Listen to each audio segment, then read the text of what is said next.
الحمد لله على إحسانه والشكر له على توفيقه وامتنانه أشهد أن لا إله إلا الله وحده لا شريك له تعظيما لشأنه وأشهد أن محمدا عبده ورسوله الداعي إلى رضوانه أما بعد. عن عائشة رضي الله عنها أن النبي صلى الله عليه وسلم كان يعوذ بعض أهله يمسح بيده اليمنى ويقول اللهم رب الناس أذهب البأس واشفه أنت الشافي لا شفاء إلا شفاؤك شفاء لا يغادر سقما متفق علیہ. عائشہ رضی اللہ عنہا سے روایت ہے، جب ہم بیمار ہو جاتے کہ ہمارے گھر والوں میں سے کوئی بیمار ہوتے تو اللہ کے نبی صلی اللہ علیہ وسلم اپنا داہنا ہاتھ یعنی سیدھا ہاتھ جو بیمار ہے ان پر رکھتے اور یہ دعا پڑھتے، اللہم رب الناس اذہب البأس واشفہ انت الشافی لا شفاء الا شفاؤک شفاء لا یغادر سقما. اے لوگوں کے مالک، بیماری کو دور کر دے اور تندرستی دے، تو ہی شفا دینے والا ہے، تیری شفا ہی شفا ہے، ایسی شفا دے کہ بالکل بیماری نہ رہے. وعن ابی سعید ان جبریل اتى النبی صلی اللہ علیہ وسلم فقال یا محمد اشتکیت. ابو سعید خدری رضی اللہ عنہ سے روایت ہے، حضرت جبریل علیہ السلام اللہ کے نبی صلی اللہ علیہ وسلم کے پاس تشریف لائے اور کہا کہ اے محمد کوئی تکلیف ہے؟ فقال نعم. اللہ کے نبی صلی اللہ علیہ وسلم نے کہا ہاں. تو اس وقت جبریل علیہ السلام نے یہ دعا پڑھ کر دم کیا، بسم اللہ ارقیک من کل شیء یؤذیک ومن شر کل نفس او عین حاسد اللہ یشفیک بسم اللہ ارقیک. میں اللہ کا نام لے کر تم پر دم کرتا ہوں ہر تکلیف دہ چیز سے اور ہر مخلوق کے شر سے اور بری نظر سے جو حسد کرنے والی ہے. اللہ سبحانہ و تعالی آپ کو شفا دے، اللہ کے نام کے ساتھ میں تم پر دم کرتا ہوں. دیکھیے، جادو کے جو علاج ہے شرعی ناحیے سے دیکھیں گے تو 3 طریقے ہیں. ایک شرعی قرآن احادیث کے ذریعے سے اس کا علاج کرنا، دم کرنا. دوسری چیز جو مباح دوائیں ہیں ان دواؤں کا استعمال کرنا. اور تیسری چیز جس میں جادو کیا گیا ہے، آپ کو پتہ چلے کہ اس چیز کے اندر جادو کیا گیا ہے تو اسے ختم کرنے کے لیے اسے آپ جلا بھی سکتے ہیں. تو یہ 3 طریقے ہیں. جادو کا علاج کا ایک سب سے اہم طریقہ جو ہے وہ ہے دم کرنا، یعنی جھاڑ پھونک کرنا. جو قرآن احادیث کے ذریعے سے جو صحیح آیتیں ہیں اور اللہ کے نبی صلی اللہ علیہ وسلم سے جو دعائیں ثابت ہیں ان دعاؤں کے ذریعے سے ہم علاج کر سکتے ہیں. جس انسان کے اوپر جادو ہوا ہے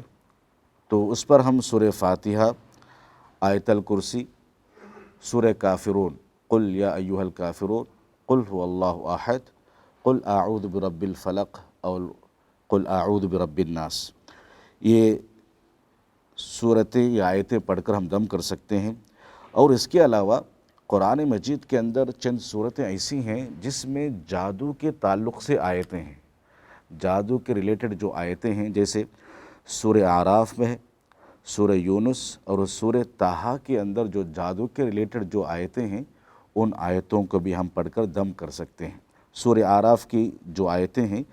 وہ 117 سے 119،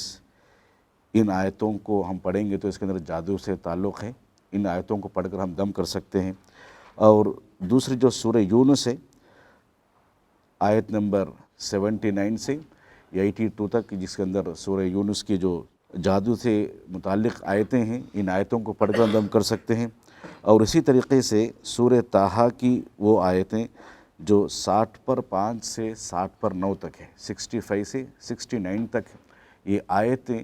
جادو سے متعلق ہیں، ان آیتوں کو پڑھ کر جس پر جادو ہوا ہے ہم اس کو پڑھ کر کیا ہے علاج کر سکتے ہیں۔ اور اس طریقے سے بعض لوگ یہ بھی بتاتے ہیں کہ ان آیتوں کو پڑھ کر، آیت الکرسی ہے، سورہ فاتحہ ہے، قل اعوذ برب الفلق، قل اعوذ برب الناس، قل هو اللہ احد، قل یا ایھا الکافرون، اور جو سورہ یونس، سورہ اعراف، سورہ طٰہٰ میں جو جادو سے ریلیٹڈ جو آیتیں ہیں، ان آیتوں کو پانی میں پڑھ کر اب کیا ہے علاج کر سکتے ہیں، یا اس میں زیادہ پانی ملا کر جس آدمی کو جادو ہوا ہے اس کو غسل دیا جا سکتا ہے، یا اس کو 3 چلو پانی پلائے بھی آپ جا سکتے ہیں۔ اس طریقے سے کرتے رہیں گے تو کیا ہے انشاءاللہ جادو ختم ہوتے جائے گا۔ بعض لوگوں نے کہا کہ آپ بیری کے جو پتہ ہے 7 پتے لے کر کوٹ کر پانی میں ڈال کر بھی آپ کیا ہے اس سے علاج کر سکتے ہیں، جس کو جادو ہوا ہے وہ جادو کیا ہے زائل ہوتا جائے گا۔ اور اسی طریقے سے جس انسان پر جادو ہوا ہے وہ آدمی کیا ہے صبح شام اللہ رب العالمین کے جو کلمات ہے، جو بسم اللہ الذی لا یضر مع اسمہ شیء فی الارض ولا فی السماء وہو السمیع العلیم، یہ صبح شام 3 بار اگر اس کا اہتمام کرے گا تو اس سے بھی کیا ہے جادو ختم ہونے کے امکانات ہے۔ اور اسی طریقے سے ایک علاج بتاتے ہیں کہ گمان آپ کو ہوا ہے کہ اس چیز کے اندر جادو، اس چیز کے ذریعے سے جادو کیا گیا ہے، تو اس چیز کو آپ کیا ہے ختم کرنے کے لیے اس کو جلا بھی سکتے ہیں، یہ جائز ہے۔ اور اسی طریقے سے جس انسان کو جادو ہوا ہے ان تمام چیزوں کو اپناتے ہوئے اللہ رب العالمین کے دربار میں گڑ گڑا کر دعائیں کرنا چاہیے کہ اللہ رب العالمین کے ذات ہی شفا دینے والی ہے، اللہ رب العالمین کے علاوہ کوئی شفا دینے والا نہیں ہے۔ آپ جس آدمی کے ذریعے سے کیا ہے علاج کروا رہے ہیں، علاج جو آدمی پڑھ کر دم کر رہا ہے اس کا کوئی کمال نہیں ہے، تاثیر دینے والی ذات، شفا دینے والی ذات صرف اور صرف اللہ ہی ہے، اس کا عقیدہ ہونا چاہیے، اور اللہ کے علاوہ کوئی شفا دینے والا نہیں ہے۔ تو انسان کو اللہ رب العالمین کے ذات پر بھروسہ اعتماد کرتے ہوئے اللہ رب العالمین کے دربار میں گڑ گڑائے، روئے، اور اللہ رب العالمین سے یہ بھروسہ رکھے کہ انشاءاللہ اللہ رب العالمین مجھے ضرور شفا دے گا۔ تو یہ جادو سے متعلق چند باتیں تھیں کہ انسان جو شرعی علاج ہے، ان شرعی علاج کو چھوڑ کر تعویذ، پلیدے اور ایسے نیمبو ناریل کے ذریعے سے ایسے علاج وہ کراتا ہے جس کے ذریعے سے کیا انسان شرک تک چلے جاتا ہے، بلکہ شرک اکبر میں مبتلا ہوتا ہے۔ اگر اسی حالت میں انسان مر جاتا ہے تو کہاں جہنم میں چلا جائے گا۔ تو ان تمام چیزوں سے ہٹ کر جو صحیح روایتیں ہیں، جو صحیح آیات ہے، انسان کا عقیدہ بھی صحیح ہونا چاہیے، اور صحیح آیتوں کے ذریعے سے، احادیث کے ذریعے سے جو اللہ کے نبی صلی اللہ علیہ وسلم سے جو دعائیں ثابت ہیں، ان دعاؤں کو ہمیں یاد رکھنا چاہیے۔ جو صبح شام پڑھنے کے جو دعائیں ہیں، اعوذ بکلمات اللہ التامات من شر ما خلق، نظر بد سے بچنے کے لیے اعوذ بکلمات اللہ التامہ من کل شیطان وہامہ ومن کل عین لامہ، بسم اللہ الذی لا یضر مع اسمہ شیء فی الارض ولا فی السماء وہو السمیع العلیم۔ ہر فرض نماز کے بعد آیت الکرسی کا پڑھنا، اور صبح شام 3 قل کا اہتمام کرنا، قل هو اللہ احد، قل اعوذ برب الفلق، قل اعوذ برب الناس، ان تمام دعاؤں کا اور صبح شام کی دعاؤں کا اہتمام کریں گے تو انشاءاللہ ان دعاؤں کا بہت زیادہ اثر رہے گا، اور انسانی زندگی میں کبھی جنات کا ہو، خبائث کا ہو، اور جو جادو کا اثر ہو انسان کی زندگی میں کبھی نہیں ہوں گے۔ اللہ رب العالمین سے دعا ہے کہ رب العالمین مجھے اور آپ کو کہی سنی باتوں پر عمل پیرا ہونے کی توفیق عطا فرمائے، اور جو بھی نظر بد کے